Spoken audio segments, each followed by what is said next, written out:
In this episode of the podcast, I'm going to share with you guys a strategy, part one of a two-part video series, a strategy for how to really enjoy your foods over the holidays and really enjoy them, but in a way that doesn't leave you feeling guilty, doesn't leave you feeling bloated, doesn't feeling you leaving like low energy, ready to fall asleep at the table on the recliner, but a way that invigorates and satisfies you and leaves you with crazy, amazing energy to go out and really live your best life over the holidays. I'm sharing part one of our portion control cheat sheet in this episode of the podcast. Stick around. Welcome to the CrossFit Edwardsville Community Podcast, where we hear and learn from our coaches, CrossFitters, and Glen Ed community leaders. Now, here are your hosts, Dallas and Greg. What is up, guys? I'm Coach G. I'm one of the coaching team here at CrossFit Edwardsville. And in this episode of the podcast, I'm sharing part one of our portion control cheat sheet. As we go into the holidays, this is one of the areas that can create so many problems for so many of us so quickly. It's the diving into the foods without a real game plan.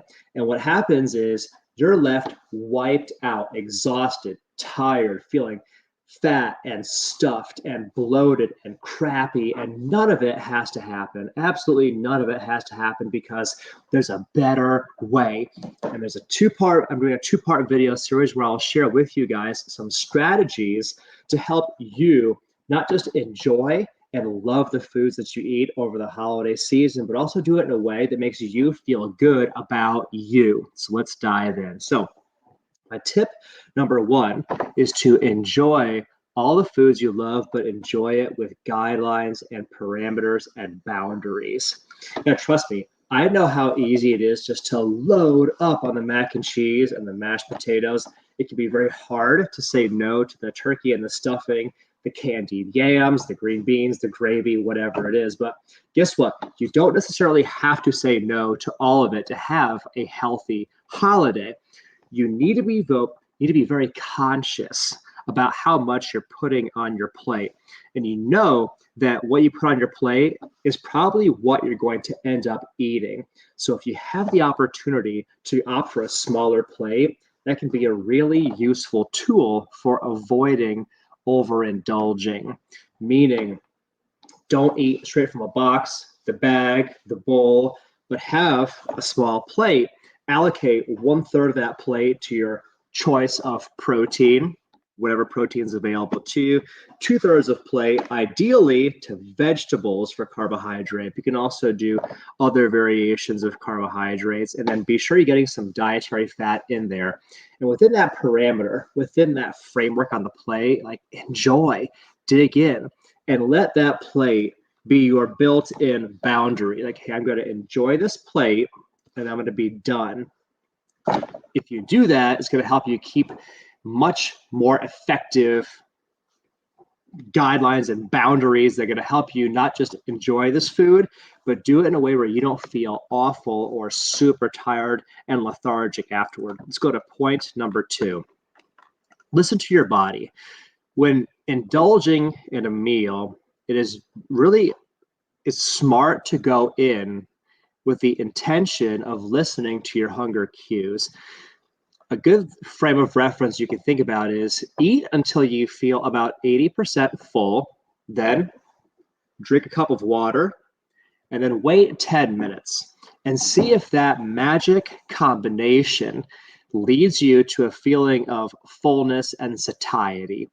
So many people, it's so easy to trip this up and make this mistake, is they eat until they feel immediately full. Like, I'm going to keep eating until I feel full. And then 10 minutes later, 15 minutes later, their energy crashes. They can feel, I went too far. A good mental framework to use when you're approaching your holiday meals is, I'm going to eat slowly. I'm going to enjoy and savor every bite that I have. I'm going to do that until I feel about 80% full. Then drink a cup of water and wait 10 minutes.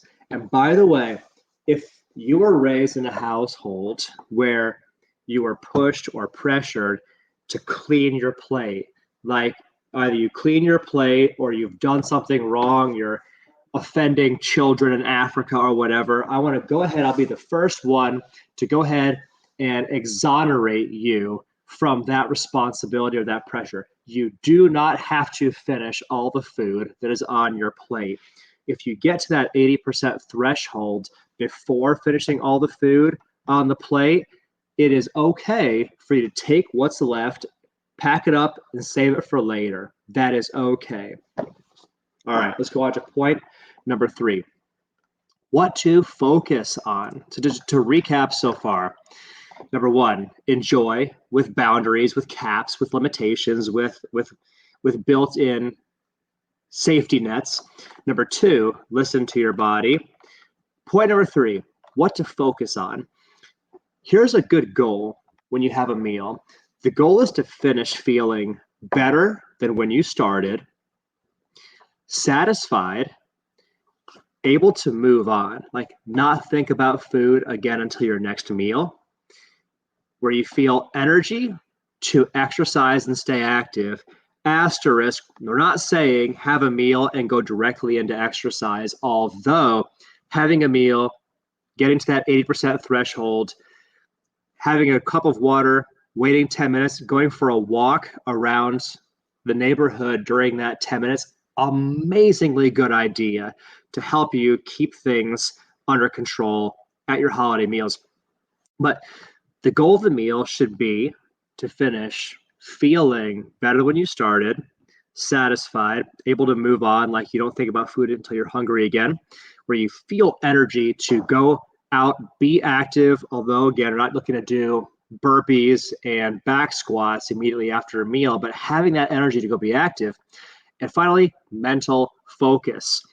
If the right foods, healthy foods in the right portions will give you incredible mental clarity and focus. That is one of the expected outcomes. So these are things to focus on as you go into your meal. What is the desired outcome? Better than when you started, you feel better, satisfied, able to move on, energy, as well as mental focus. Point number 4, our final point in part 1 of our holiday portion control cheat sheet. Here are things to avoid as you go into your meal, because eating too much or too little will result in variations of the normal responses I mentioned before. Here are some things. There's a non-exhaustive list of negative outcomes that if you do the things we previously mentioned, you should be able to successfully avoid these things. Lethargy, feeling stuffed or bloated, anxiety or jitters, low or nervous energy, food cravings even when you're physically full, headaches, mental sluggishness or brain fog, a heavy gut, or being extremely thirsty.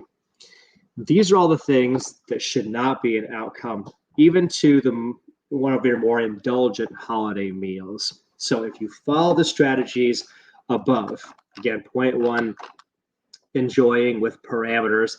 Number 2, listening to your body, stopping at the 80% threshold, and focusing on what is the desired outcome of this meal. I'm going to go until I get that desired outcome. You will successfully avoid the negative outcomes we just discussed. And I'd love to hear from you guys.